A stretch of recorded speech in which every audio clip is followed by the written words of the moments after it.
Hello and welcome back to Project Uniform Sierra. I'm Aaron. So this week I had some pretty lofty development goals, uh, and the bottom line is I didn't wasn't able to complete everything that I wanted to get done this week. Um, so I wanted to have all of the blueprints created for all of the collectibles in the level hooked up and at least functioning.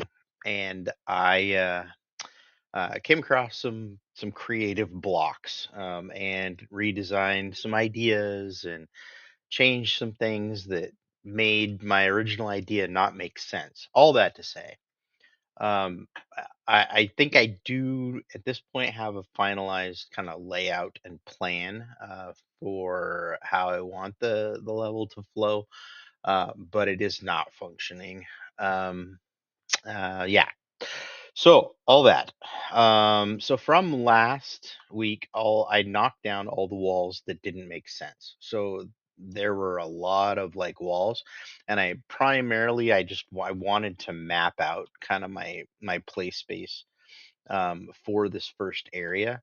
And so the walls are gone except for where they make sense. Okay, so I kept these. I need to add some more detail, but so the wall over here where the goo came in and knocked it all out and whatever. Um, so at the end of the demo, this is the rock that'll be moved down. So I think what I'm gonna do is I think I'm actually gonna raise the level of the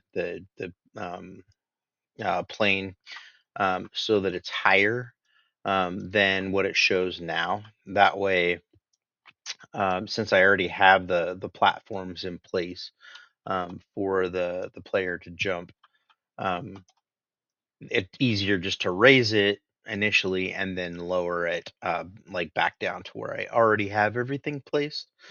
So that's going to be uh, kind of the way across. So you'll notice, like probably in the demo, like I was running and jumping and flying, and the player for this level won't have access to that ability.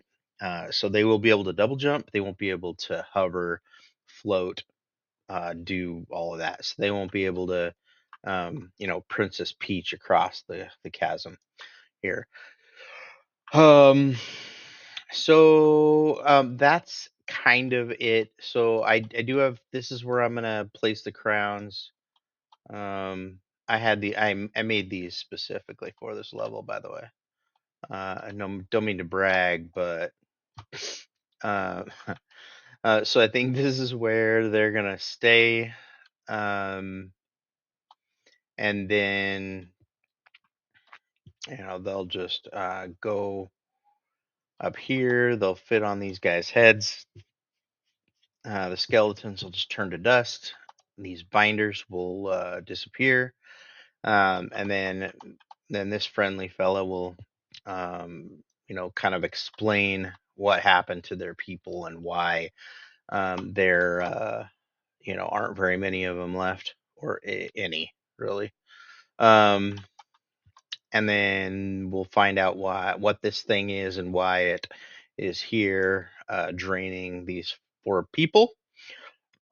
I went through a bunch of design changes because I was like, you know, I felt like it didn't make sense to pick up a collectible and then this gate opened. Like, how does that work? It doesn't even make sense.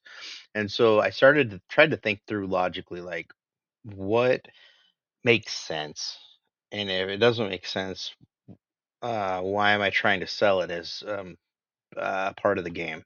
Or why am I trying to make it make sense?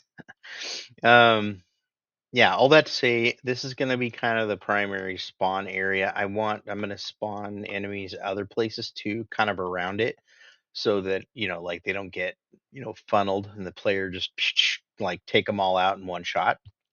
But the boss will spawn here, or the mini boss will spawn there. And then they basically have, the whole area, whatever, to fight him. Um, yeah, I think that's kind of it for this week. Like I said, I wanted to get the crowns all working, and it really just came down to I couldn't decide what um, made the most sense, and what I originally thought didn't. So I didn't do that, and then just kind of like ran out of time. I did add some, like more interesting effects to like the combat, and there's actually like animation. So did kind of get sidetracked with a couple of other projects. I added a hover mechanic for later levels, and then the double jump effects as well.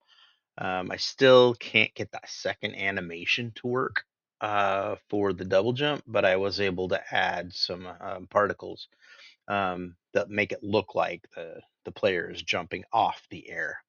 So, all right, I think that is it for this week. I would have loved to get it all working, but you know, such is the development life. So, thank you. Bye.